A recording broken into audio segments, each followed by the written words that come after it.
Hi everyone. So last class we had completed with P&L appropriation account. Today we'll be starting with all the appropriations that we have.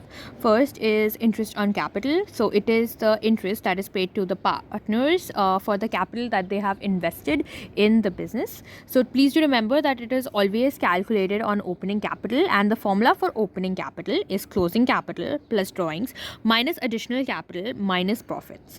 So there are 5 cases to calculate the interest on capital. So the first case is that if the partnership deed is silent about IOC, then you distribute the profits in profit sharing ratio and no IOC will be given. When the next case would be if the partnership deed provides interest on capital and there are losses. So in case of losses, there will be no IOC provided to the partners. When we come to the case 3, if the partnership deed provides for IOC and the profits are inadequate. So suppose your profits are 30,000 and the interest on capital that you have to give is 10,000 and 40,000. So it's like the ratio is 1:4, and however you don't have enough profits, so that's why you will distribute the profit that you have 40,000 in 1:4 ratio and give it to the partners. Now when we have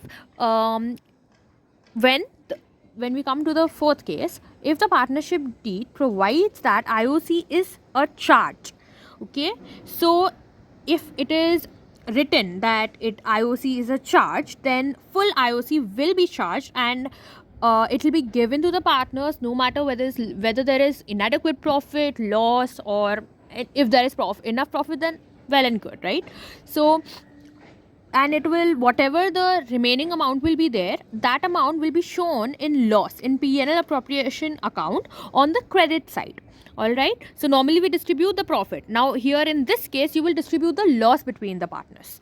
Okay, now in the last case, which is when partnership deed provides for IOC and there is enough profit. So then if there is enough profit and it provides for IOC, then you distribute the profits in distribute the IOC and the profit accordingly. All right, now we come to the types of capital accounts. So there are two types of capital accounts, fixed and fluctuating.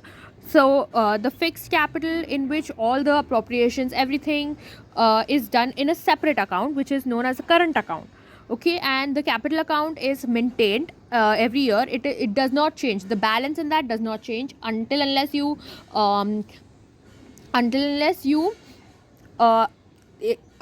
the partner brings additional capital or he withdraws some capital. Okay, and then we have the fluctuating capital account, in which all the appropriations are done in the same account, right? There is no separate account. So let us see how this goes. So when the capitals are fixed, there will be two accounts, the partner's capital account and partner's current account. So in the partner's capital account, there will be the balance brought down and the balance carried down as usual, and this won't change for any year.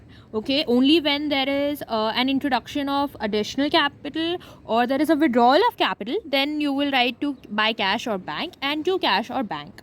Okay, and all the appropriations will be made in the partner's current account.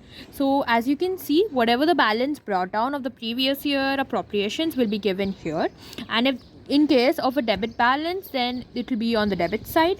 And as you can see, all the things that increase the partner's capital account are on the credit side, and the drawings and interest on drawings are on the debit side, as they both reduce the capital. So here, whatever on the credit side, whatever interest on capital is given, partner's salary, bonus, any kind of commission is given, and any kind of P&L appropriation profit that you have will come on the credit side. Now in case of fluctuating capital accounts, in this account, this is a combination of partner's capital account and current account. So this is much easier, I would say. Okay, so you'll just write the balance brought down, balance carried down, and by bank if there is additional capital introduced, and to bank if capital is withdrawn. And when you see, again, it's the same thing. By interest on capital, the salary, bonus, commission, anything that is increasing the capital will come on the credit side, and anything that is decreasing the capital will come on the debit side.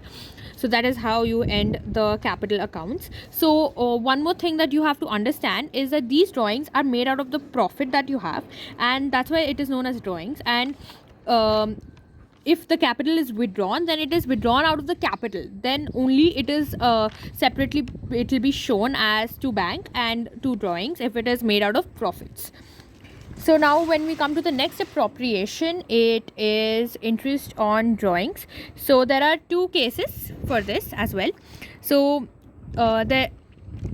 in case of unequal time intervals and equal time intervals, in case of equal time intervals, we will be using the average period method, and in case of unequal time intervals, there are two methods, simple and product method. So the simple one, it's easy. It says that whatever the amount of drawings, you will multiply it with the rate of interest divided by 100 into the number of months divided by 12. The product method, it's a bit different. So you will be making a whole table here, like the date, whatever it is given, and the amount and number of months till 31st. So if you're issuing it on 1st October, okay, if you're taking drawings on 1st October, then 6 months to 31st March, you will be writing 6 here. And the product, you will be multiplying the amount and the number of months left, and you will be writing the product. And when you add all the products, that will be your total of products, and you will multiply that with the rate and into 1 by 12. No matter whatever the months they are, it's going to be 1 by 12. And for the average period method, so basically there are formulas depending on the date you're taking, or whether it is monthly or quarterly or half yearly. The formula depends. So let us go through all those formula as well. So first is when there are monthly drawings. So at the beginning of the month, it will be total drawings into rate by 100 into 6.5 by 12. Okay, and it will be 6.5 by 12 months. And if it is in the middle of the month, then it will be 6 by 12. Only this changes, everything else is the same, only the month thing changes. So when it is in the middle, it is 6 by 12, and in the end of the month, it is 5.5 by 12. When we come to the quarterly, it is total drawings into rate by 100 into 7.5, and when we are doing it in the middle of the quarter, it is going to be 6 by 12 again. And if it is on the end of the quarter, then it's going to be 4.5 by 12. When we come to the half yearly drawings, at the beginning it's going to be 3.5, and at the middle it's going to be 3, and it's going to be at the end it's going to be 2.5. So there are two things that you need to understand. So if there is per annum or PA is not given in the question, then the IOD is calculated for the full year. So always calculate for full year if PA or per annum is not given. If per annum is given, and then the IOD should be calculated for 6 months. So always remember, you will, in the most of the questions, you have per annum, so that you have to calculate for 6 months. The next appropriation would be salary and commission. So there are two cases for salary and commission. So basically for salary, okay, if it is given on net profit before charging commission, okay, so then how will you do it? How will you find the salary amount? So it's going to be, the formula is going to be net profit before commission into the rate of commission by 100. So the rate of commission, say it is 10%, then it's going to be 10 by 100 into net profit before commission. So there is no problem when the salary is charged before commission, but if it is charged after charging commission, then that commission is already subtracted from the net profit. So net profit before commission into the rate of commission, okay, by 100 plus the rate of commission. So if this rate is 10%, then you are going to add 100 plus 10 here, so that you understand that it is included in the profit already. The next one, it's going to be interest on partner's loan. So there are two cases again, taken by the firm and given by the firm.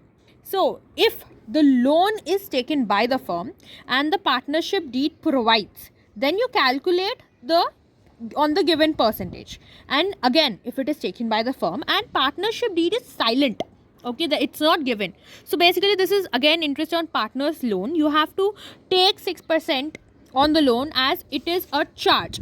Even when there is a loss, it will be given, okay, 6% interest should be given to the partners. Now in the case of given by firm, if it is given by firm and the partnership deed provides for it, then you will calculate on the interest on the rate that is given. If it is 8% or 6%, you have to calculate and give it.